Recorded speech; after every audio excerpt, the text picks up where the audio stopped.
ಕರ್ನಾಟಕದ ಜನತೆ ಎಲ್ಲರೂ ಕೂಡ ಒಂದು ಆಸೆ, ಅವ್ರ ಅಮ್ಮನಿಗೆ ಏನೋ ಒಂದು ಹೆಲ್ಪ್ ಮಾಡಬೇಕು, ನಾವು ಸಪೋರ್ಟ್ ಮಾಡ್ತೀವಿ ಅಂತ ಜನತೆ ಕೂಡ ಮುಂದೆ ಬರ್ತಾ ಇದ್ದಾರೆ. ಇಲ್ಲ ನಾವು ಒಂದಷ್ಟು ನಟ ನಟಿಯರನ್ನ ಮಾತಾಡಿಸ್ತಾ ಇದ್ದೀವಿ, ಅವರೆಲ್ಲರೂ ಕೂಡ ಇಲ್ಲ ನಮ್ಮನ್ನು ಮದುವೆ ನಿನ್ನೆ ನಮ್ಮ ವಾಹಿನಿಗೆ ದುನಿಯಾ ವಿಜಯ್ ಸರ್ ಹೇಳ್ತಾ ಇದ್ರು, ನನ್ನನ್ನು ಮದುವೆ ಕರೀರಿ, ನಾನು ಬರ್ತೀನಿ, ನಾನು ನಿಂತು ಮಾಡ್ತೀನಿ ಅನ್ನೋ ರೀತಿ ಅವರು ಕೂಡ ಹೇಳ್ತಾ ಇರೋದು. ಇದು ತುಂಬ ಜನ ಮುಂದೆ ಬಂದಿದ್ದಾರೆ. ಅವ್ರ ತಂಗಿಯ ಮದುವೆನ ಯಾವ ರೀತಿ ಮಾಡಬೇಕು ಅನ್ನೋ ಒಂದು ಕನಸನ್ನು ನೀವುಗಳು ಕಟ್ಕೊಂಡಿದ್ದೀರಾ ಅಂತ.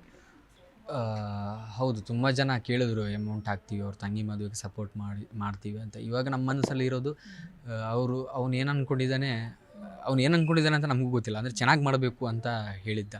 ಸೊ ನಾವು ಮಾಡ್ತೀವಿ. ಅದು ಹೇಗೆ ಮಾಡೋದು ಇನ್ನೂ ಪ್ಲ್ಯಾನಿಂಗ್ ಆಗಬೇಕು. ಯಾಕಂದರೆ ಈ ಟೈಮಲ್ಲಿ ಅವರು ಮನೇಲಿ ಹೋಗಿ ಮದುವೆ ಬಗ್ಗೆ ಮಾತಾಡೋದು ಅದು ಸರಿಯಲ್ಲ.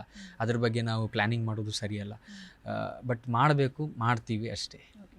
ಮತ್ತೊಂದು ಸೋಷಿಯಲ್ ಮೀಡಿಯಾದಲ್ಲಿ ಚರ್ಚೆ, ರಿಷಬ್ ಶೆಟ್ಟಿ ಅವ್ರು ಬರಬೇಕಿತ್ತು, 60-70 ದಿನ ಶೂಟಿಂಗಲ್ಲಿ ರಾಕೇಶ್ ಪೂಜಾರಿ ಇದ್ದರು, ನಮ್ಮಣ್ಣ ಅಂತ ಹೇಳ್ಕೊಂಡು ನಿಮ್ಮ ಹತ್ರ ಎಲ್ಲ ಬಂದು ಕಾಂತಾರ ಸೆಟ್ನಲ್ಲಿ ಏನೇನಾಯಿತು ಅನ್ನೋದನ್ನ ಶೇರ್ ಮಾಡ್ಕೋತಾ ಇದ್ರು. ಆ್ಯಂಡ್ ಕಾಂತಾರ ಆದ ಬಳಿಕ ನಿಮ್ಮ ಕೈಗೆ ಸಿಗಲ್ಲ ನಾನು ಅನ್ನೋ ಥರ ನಿಮ್ಮನ್ನೆಲ್ಲ ಕಾಮಿಡಿ ಮಾಡ್ತಿದ್ರು ಅನ್ನೋದನ್ನೆಲ್ಲ ಕೇಳ್ಪಟ್ವಿ. ಇದ್ರ ಬಗ್ಗೆ ಮಾತಾಡೋದಾದರೆ ಸೋಷಿಯಲ್ ಮೀಡಿಯಾ ಇದರಲ್ಲಿ ನೋಡ್ತಾ ಇದ್ದೀನಿ. ಅವ್ರು ಬರಬೇಕಿತ್ತು, ಯಾಕೆ ಬಂದಿಲ್ಲ, ಇವಾಗ ನೋಡಿದೆ ಕಾಂತಾರ ಬಾಯ್ಕಾಟ್ ಮಾಡಬೇಕು ಹಂಗೆ ಹಿಂಗೆ ಅಂತೆಲ್ಲ ವೇಸ್ಟ್. ಅಂದರೆ ನಂಗನ್ಸೋದು ಅದೆಲ್ಲ ಸುಮ್ಮನೆ ಬೇಡ ಇತ್ತು ಅಂತ. ಯಾಕಂದರೆ ಅವನು ಅಷ್ಟು ವರ್ಷ ಕಷ್ಟಪಟ್ಟಿದ್ದು ಅದಕ್ಕೆ, 2 ವರ್ಷದಿಂದ ಕಷ್ಟಪಡ್ತಿರೋದು ಅದಕ್ಕೆ. ಅದನ್ನೇ ಹಂಗಂದರೆ ಗೊತ್ತಿಲ್ಲ, ಅವ್ರ ಪಾಯಿಂಟ್ ಆಫ್ ವ್ಯೂಯಿಂದ ಸರಿ ಇರ್ಬೋದು, ಅವರೇ ಸರಿ ಇರ್ಬೋದು. ನಂಗೆ ಹಂಗೆ ಅನಿಸ್ತು. ಅವ್ನು ಕಷ್ಟಪಟ್ಟಿದ್ದನ್ನು ನಾನು ನೋಡಬೇಕು, ಅದನ್ನ ಅನುಭವಿಸ್ಬೇಕು ಅಂತ ಅವನು ಇದ್ದಂತಹ ಜೀವ ಅದು. ಇವನ್ ನಾನು ಆಸೆ ಪಡ್ತಿದ್ದೆ ಅವ್ನು ಚೆನ್ನಾಗಿ ನೋಡಬೇಕು ಆ ಸಿನಿಮಾದಲ್ಲಿ, ಕಟೌಟ್ ಹಾಕಿಸ್ಬೇಕು ಅವನು ಅಂತ. ಬಟ್ ನಾನು ಆವಾಗಲೇ ಮಾತಾಡ್ತಿರುವಾಗ ಹೇಳ್ತಾ ಇದ್ದೆ, ಅವ್ರನ್ನ ದೂಷಣೆ ಮಾಡಿ ನಾವು ಏನು ಮಾಡಬೇಕು ಅಂತ ನನಗೂ ಅನಿಸಿತ್ತು. ಬರ್ಬೋದಿತ್ತಲ್ವಾ ಅಂತ ಅನ್ನಿಸ್ತು ಒಂದು ಪಾಯಿಂಟ್ ಆಫ್. ಮಾಡಿದ್ರು ಅದು ಮಾಡಿದ್ದಾರೆ. ಅದ್ರ ತಾಯಲ್ಲಿ ಮಾತಾಡಿಲ್ಲ. ಯಾಕಂದರೆ ಅಲ್ಲಿ ಮುಂದೆ ಇದ್ದಂಥ ನಮ್ಮ ಜೊತೆನೇ ತಾಯಿ ಮಾತಾಡಿಲ್ಲ. ಅವರು ನೆನ್ನೆನೂ ಮಾತಾಡಿರಲಿಲ್ಲ, ಇವತ್ತೇನೋ ಸ್ವಲ್ಪ ಮಾತಾಡ್ತಿದ್ರು. ಅದು ಯಾರ ಜೊತೆ ಮಾತಾಡಬೇಕು ಅವ್ರ ಜೊತೆ ಮಾತಾಡಿದ್ದಾರೆ ಅಂತ.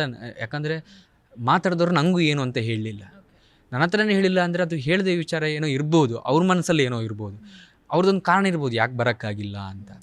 ಸೊ ಅದನ್ನು ತಿಳಿದೇ ನಾನು ಮಾತಾಡೋದು ತಪ್ಪು.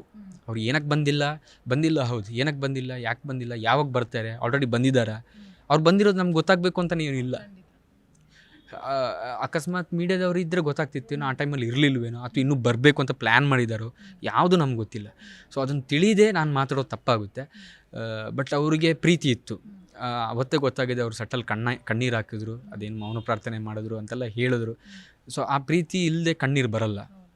ಅವ್ರಿಗೂ ಒಂದು ಇರುತ್ತೆ, ನಮ್ಮೊಬ್ಬ ನಟ, ಕನ್ನಡ ಇಂಡಸ್ಟ್ರಿ ಆಸ್ತಿ ಇವತ್ತಂತ ಇದ್ದೇ ಇರುತ್ತೆ, ಎಂತಹ ಕಟ್ಕೊಂಡು ಇದ್ದೇ ಇರುತ್ತೆ. ಬಟ್ ಅದನ್ನು ಬಂದು ಮುಂದೆನೇ ತೋರಿಸ್ಕೋಬೇಕು ಅಂತ ನಾನು ಹೇಳ್ತಲ್ಲ. ಯಾಕಂದರೆ ಅವರು ತಂಗಿ ತುಂಬ ಇಷ್ಟಪಡ್ತಿರೋ ತಂಗಿಗೆ ಬರೋಕ್ಕಾಗಿಲ್ಲ, ಬ್ಯಾಂಗ್ಳೂರಲ್ಲಿದ್ದೇ ಬರೋಕ್ಕಾಗಿಲ್ಲ. ಬರ್ಬೋದಿತ್ತು, ಅವ್ರು ಫ್ರೀ ಆಗಿದ್ದರು. ಬಟ್ ಅವ್ರು ಹೇಳಿದೊಂದೇ ನಂಗೆ ನೋಡೋಕ್ಕಾಗಲ್ಲ ಅಂತ. ಸೊ ಇದೇ ರೀತಿ ಅವ್ರದ್ದೊಂದು ರೀಸನ್ ಇರಬಹುದು. ಏನಾದರೂ 20 ಕಿಲೋಮೀಟ್ರಿಂದ ಬರ್ಬೋದಿತ್ತು ಹಂಗೆ ಅಂತ ಹೇಳ್ತಾರೆ. ಅದೇ ಒಂದು ಪಾಯಿಂಟ್ ಆಫ್ ವ್ಯೂ ಬರ್ಬೋದಿತ್ತಲ್ವ ಅಂತ ಅನಿಸುತ್ತೆ. ಬಟ್ ಅವ್ರ ಪಾಯಿಂಟ್ ಆಫ್ ವ್ಯೂಯಿಂದ ಏನು ಅಂತ ನಮ್ಗೆ ಗೊತ್ತಿಲ್ವಲ್ಲ ಮೇಡಮ್. ಸೊ ಅದ್ರ ಬಗ್ಗೆ ನಾನು ಮಾತಾಡೋದು ತಪ್ಪು. ಅವ್ರು ಬಂದು ರಾಖಿಗೆ ಏನಾದರೂ ಆಗ್ತಿತ್ತು, ಅವನು ಮರಳಿ ಬರ್ತಾಯಿದ್ದೆ ಅಂದರೆ ಖಂಡಿತ ಬರಲೇಬೇಕಿತ್ತು. ಹೌದು, ಅವ್ನು ಡೆಡಿಕೇಶನ್ ಕೊಟ್ಟಿದ್ದಾನೆ, ಆ ಸಿನಿಮಾಗೋಸ್ಕರ ಡೇಟ್ ಕೊಟ್ಟಿದ್ದಾನೆ, ಕೊಡಲೇಬೇಕು. ಅವ್ನ ಕರ್ತವ್ಯ, ಅವನು ಆ್ಯಸ್ ಆನ್ ಆರ್ಟಿಸ್ಟ್ ಆಗಿ, ಕೆಲಸಗಾರನಾಗಿ ಅವ್ನ ಕರ್ತವ್ಯ ಅದು ಮಾಡಬೇಕಿತ್ತು. ಸೊ ಆ ಸಿನಿಮಾಗೋಸ್ಕರ ಡೆಡಿಕೇಶನ್ ಇಡಬೇಕಿತ್ತು, ಅವರು ಬರಬೇಕಿತ್ತು. ಹೌದು, ಬಂದಿಲ್ಲ, ಅದು ಏನಕ್ಕಂತ ನಮಗೂ ಗೊತ್ತಿಲ್ಲ.